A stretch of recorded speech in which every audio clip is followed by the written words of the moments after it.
A very good morning, students. How are you doing? I hope you are doing well. Today we are going to study Class 8th English Channel, Unit 5, Section B.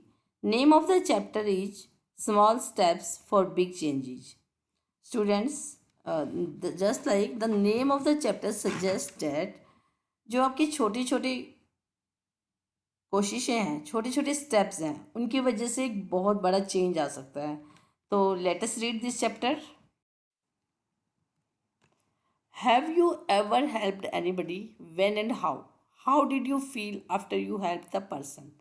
तो there is a question for you कि क्या आपने कभी किसी की help की है, और अगर की है तो कब और कैसे, और जब आपने किसी की हेल्प की तो आपने कैसा फील किया.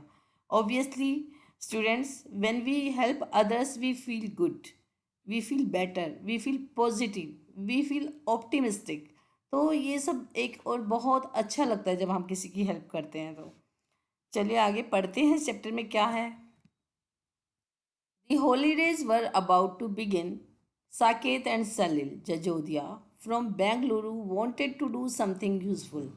अब देखो हॉलीडेज हैं, जो वेकेशंस हैं वो शुरू हो गई थी, और साकेत और सलील जजोदिया जो बेंगलुरु से हैं, बिलोंग करते हैं, वो कुछ यूजफुल चीज़ें करना चाहते थे. मतलब अपने हॉलीडेज को वो वेस्ट नहीं करना चाहते थे, कुछ अच्छा करना चाहते थे. They were looking for opportunities to do some volunteer work with an NGO. और वो कुछ वॉल्टियर वर्क करना चाहते थे. वॉल्टियर आप समझ सकते हो, जो फ्री में अपनी सर्विसेज देते हैं दूसरों को की हेल्प करने के लिए. तो वो कुछ वॉल्टियर वर्क की अपॉर्चुनिटी देख रहे थे, कोई काम तलाश रहे थे इस तरीके जो कि वो एक NGO के साथ मिलकर कर सके. अब NGO क्या होते हैं?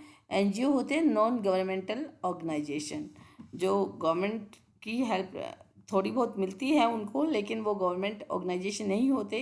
प्राइवेटली लोग उनको सेटअप करते हैं और लोगों की हेल्प करते हैं जो नीडी होते हैं उनकी. तो ऐसे NGO के साथ वो मिलकर कुछ काम करना चाहते थे, कि दूसरे लोगों की हेल्प करना चाहते थे. After spending hours searching for information on the internet, making phone calls and even visiting NGO offices, they were not happy with the results of their efforts. अब देखो वो कुछ अच्छा काम करना चाहते थे, इसलिए उन्होंने बहुत टाइम इंटरनेट पे इंफॉर्मेशन सर्च करने में स्पेंड किया, फ़ोन कॉल्स किए बहुत सारे, और कई NGOs को विजिट भी किया है, NGO ऑफिस को. लेकिन वो खुश नहीं थे अपने अब जो उनको रिजल्ट आया, जो आउटकम आया उसके बाद वो खुश नहीं थे. मतलब जो करना चाहते थे उन्हें वो मिल नहीं रहा था. Sakit and Salil talked to many classmates and others. They too had faced similar obstacles. Obstacle means difficulties. अब देखो साकित और सलील ने अपने काफ़ी दोस्तों से बात की और दूसरे लोगों से भी बात की, और उन्होंने भी इस तरीके की परेशानी का सामना किया जैसे कि साकित और सलील ने किया था. There was hardly any information about volunteering opportunities. और मुश्किल से बहुत कम अपॉर्चुनिटीज़ थी, बहुत कम इंफॉर्मेशन थी वॉल्टियरिंग अपॉर्चुनिटीज़ की. किसी को कुछ नॉलेज नहीं था कि कहाँ पे कैसे वो वॉल्टियर वर्क कर सकते थे. So they had just given up, और इसलिए उन्होंने छोड़ दिया. The boys wanted to help, but where would they get the information they wanted. अब जो लड़के थे वो हेल्प करना चाहते थे, लेकिन वो इन्फॉर्मेशन कहाँ से प्राप्त करें, कहाँ से उन्हें इन्फॉर्मेशन मिलेगी जो वो करना चाहते थे उसके लिए. There had to be a better way, और उसके लिए एक अच्छा तरीका होना चाहिए कि अगर कोई हेल्प करना चाहे तो कर सके. The boys began brainstorming a method of collecting information about NGOs and their needs. The information once collected would be shared so that volunteers would find NGOs that needed their help. अब जो लड़के थे उन्होंने एक ऐसा method, मतलब अपना दिमाग लगाया और एक मेथड शुरू किया जिससे कि वो NGOs के बारे में और उनकी नीड्स क्या हैं, उन्हें किस तरह की हेल्प की ज़रूरत है, उसके बारे में इन्फॉर्मेशन कलेक्ट कर सकें. और एक बार इन्फॉर्मेशन कलेक्ट हो जाएंगी तो वो दूसरे वॉल्टियर्स के साथ उनको शेयर कर सकें, ताकि वो NGOs को फाइंड आउट कर सकें जिन्हें उनकी हेल्प की ज़रूरत है. और the volunteers could then offer their services to such NGOs. और वॉलंटियर्स तब अपनी सर्विसेज इस तरह के एनजीओज को दे सकते थे। This presented an opportunity for them to create Donate My Time, a mobile app and web based platform designed to help connect volunteers with NGOs. और इससे उन्हें एक अपॉर्चुनिटी दी, मतलब उन्होंने एक मोबाइल ऐप क्रिएट किया। उस ऐप का नेम क्या था? Donate my time.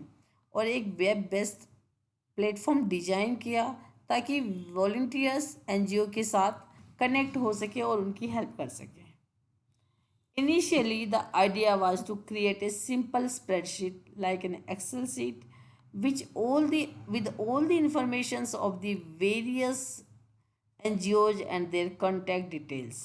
अब देखो शुरू शुरू में क्या करना चाहते थे वो, उनका आइडिया था एक सिंपल स्प्रेडशीट जैसे एक्सेल की तरह से शीट क्रिएट करना जिसमें बहुत सारी डिफरेंट डिफरेंट तरह के NGOs हैं, उनके बारे में इंफॉर्मेशन होगी और उनकी कॉन्टैक्ट डिटेल होगी। As their understanding of the needs of NGOs and volunteers grew, additional features were added to make the process easier for both the NGOs and the volunteers. और जैसे जैसे NGOs की needs के बारे में उनकी understanding बढ़ती जाएगी और वॉल्टियर्स बढ़ेंगे तो क्या होगा, बढ़े तो जो एडिशनल फीचर्स हैं, जो दूसरी एडिशनल जानकारी है वो भी उन प्रोसेस को में ऐड कर दी जाएगी जिससे कि प्रोसेस काफ़ी ईजियर हो जाएगा एनजीओज़ के लिए भी एंड वॉलंटियर्स के लिए भी। इस ऐप के थ्रू एनजीओज़ अपनी सर्विसेज बता सकते हैं कि हमें इस सर्विस की ज़रूरत है और जो भी वॉलंटियर वो सर्विस को देना चाहेगा वो वहाँ पे आराम से जा सकता था। The idea behind DMT is to make available information about NGOs, the kind of work they do and the help they need. और जो आइडिया था DMT के पीछे वो NGOs के बारे में इंफॉर्मेशन अवेलेबल कराना था और वो किस तरह के काम उन्हें चाहिए और किस तरह की हेल्प की उन्हें ज़रूरत है।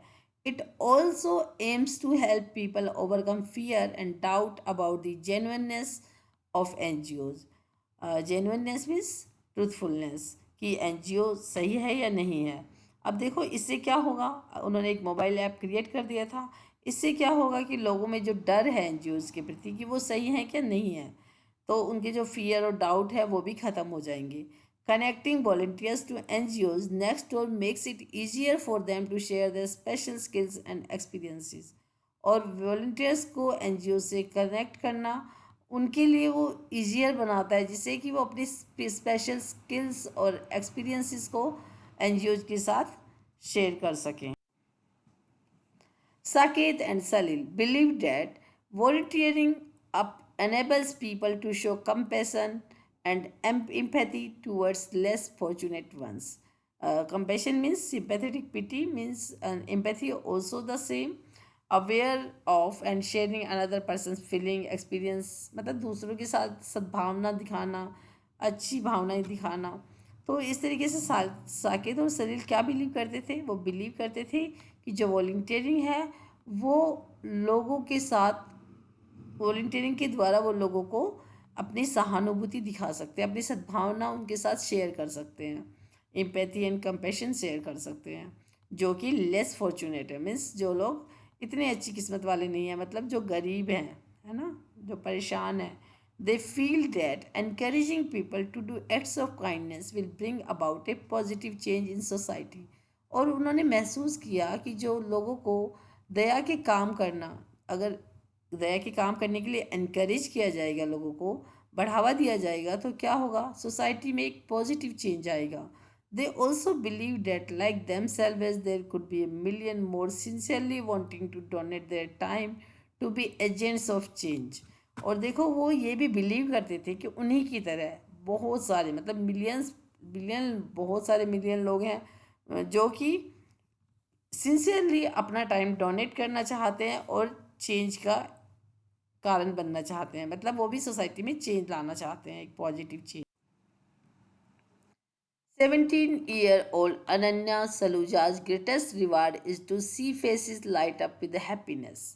अब देखो एक 17 ईयर्स की लड़की है अनन्या सलूजा और उसका ग्रेटेस्ट रिवार्ड क्या है, मतलब अपना ग्रेटेस्ट रिवार्ड क्या समझती है, जब वो लोगों की फेसेस को खुशी से चमकते हुए देखती है तो उसे लगता है कि उसको उसका रिवार्ड मिल गया है। This is a joy she will not give up, और ये ऐसा जॉय है जिसको वो कभी नहीं छोड़ना चाहेगी. It all began when Ananya, a student in Gurugram, signed up for a community service program in her school, which gave her first-hand experience in teaching underprivileged children. Underprivileged means ऐसे बच्चे जिन्हें बहुत सारे राइट्स और नहीं मिले हुए हैं because of their economic condition, है ना. तो यहाँ पे जो अनन्या है वो ये सब कब शुरू हुआ अनन्या के साथ, जो गुरुग्राम की एक स्टूडेंट है उसने कम्युनिटी सर्विस प्रोग्राम के लिए साइन किया अपने स्कूल में, और जिससे कि उसे एक फर्स्ट हैंड एक्सपीरियंस मिला टीचिंग में, गरीब बच्चों को पढ़ाने का. The program ended but Ananya want to do more. जो प्रोग्राम था वो एंड हो गया था लेकिन अनन्या कुछ और करना चाहती थी. She made inquiries and got to know about an NGO in Ladakh started by a former school teacher. और उसने कुछ इंक्वायरीज की तो उसे पता चला कि जो लद्दाख में एक फॉर्मर टीचर ने, स्कूल टीचर थी जो पहले, उसने एक NGO शुरू किया है. Ananya took the initiative to offer her services as a volunteer. और अनन्या ने अपना फर्स्ट स्टेप लिया और अपनी सर्विसेज वो एज ए वॉल्टियर वहाँ पे ऑफर उसने की. Her choice was Leh and other remote regions of Ladakh. और उसकी चॉइस क्या थी, लेह और जो दूर के एरियाज हैं लद्दाख के, वहाँ पे वो अपनी सर्विसेज देना चाहती थी. She has visited village just at लिक्से, टुटुक एंड ट्रयालिंग. और उसने लिक्से, टुटुक एंड ट्रयालिंग जैसे विलेजेस में विजिट किया. Teaching children about the world and far beyond. और लोगों को वर्ल्ड के बारे में बताया और दूर देशों के बारे में बताया जिनके बारे में वो अवेयर नहीं.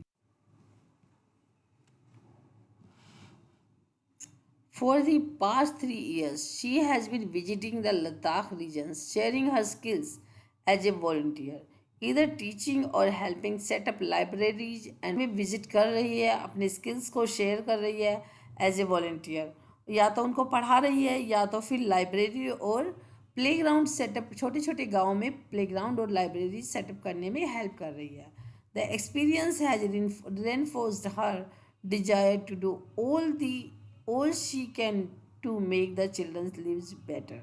और जो एक्सपीरियंस है उसने उसे मोटिवेट किया और करने, उसकी इच्छा हो गई और हेल्प करने की उन लोगों की लाइफ, बच्चों की लाइफ को और ज़्यादा बेटर बनाने के लिए. Ananya realized that she can volunteer to work in Ladakh only during the school vacations. और अनन्या ने रियलाइज़ किया कि वो लद्दाख में केवल स्कूल के जो वेकेशंस होते हैं, हॉलीडेज होते हैं, उसके दौरान ही उनकी हेल्प कर.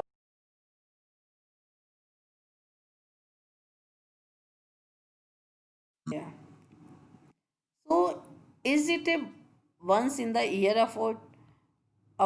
Not at all. She helps in other ways. तो क्या ये एक साल में एक बार ये उसकी कोशिश होती है? नहीं, ऐसा नहीं है. वो दूसरे तरीक़ों से भी हेल्प करती है. Her skill and knowledge have enabled her to use crowdfunding. Crowdfunding क्या होता है बेटा? क्राउड फंडिंग मतलब बहुत सारे लोगों से थोड़े थोड़े पैसे इकट्ठे करना, जिससे कि बहुत बड़ी अमाउंट बन जाती है ना. तो उसकी स्किल और नॉलेज ने उसे अनेबल किया, उसे क्या किया, क्राउड फंडिंग इकट्ठा करने के लिए उसे अनेबल किया. मतलब वो बहुत सारे लोगों से थोड़े थोड़े पैसे लेकर बहुत सारी अमाउंट इकट्ठा कर लेती है. She plans to use this money to set up 19 libraries in the region. और उसने प्लान किया कि इस पैसे से वो उस क्षेत्र में, उस एरिया में 19 लाइब्रेरीज सेटअप करेगी. But for her she is just the beginning. लेकिन उसके लिए ये केवल शुरुआत है. Ananya knows that volunteering can be the bridge between the children in such remote hamlet in Ladakh and the outside world. Ananya जानती है कि जो ये वॉल्टियरिंग वर्क है वो एक ब्रिज बन सकता है उन बच्चों में और दूर के जो बच्चे हैं जो दूर के एरियाज में रहते हैं लद्दाख में, और जो बाहर का वर्ल्ड है उनके बीच एक क्या बन सकती है, वो ब्रिज बन सकती है. दी पॉसिबिलिटीज आर एंडलेस. और जो संभावनाएं हैं वो बहुत ज़्यादा हैं, बहुत ज़्यादा हैं. इस तरीके से बच्चों ये कहानी है, ये आपको मोटिवेट करती है कि आप भी अपना कुछ टाइम, कुछ समय गरीब लोगों के लिए कुछ सेवा करने में, कुछ सर्विसेज देने में, if you have free time तो डू डैट. तो उनको उनमें स्पेंड करें, जिससे कि आप में पूरी सोसाइटी में एक पॉजिटिव चेंज आएगा और आपको भी उससे बहुत सारी खुशी मिलेगी। Thank you for watching the video.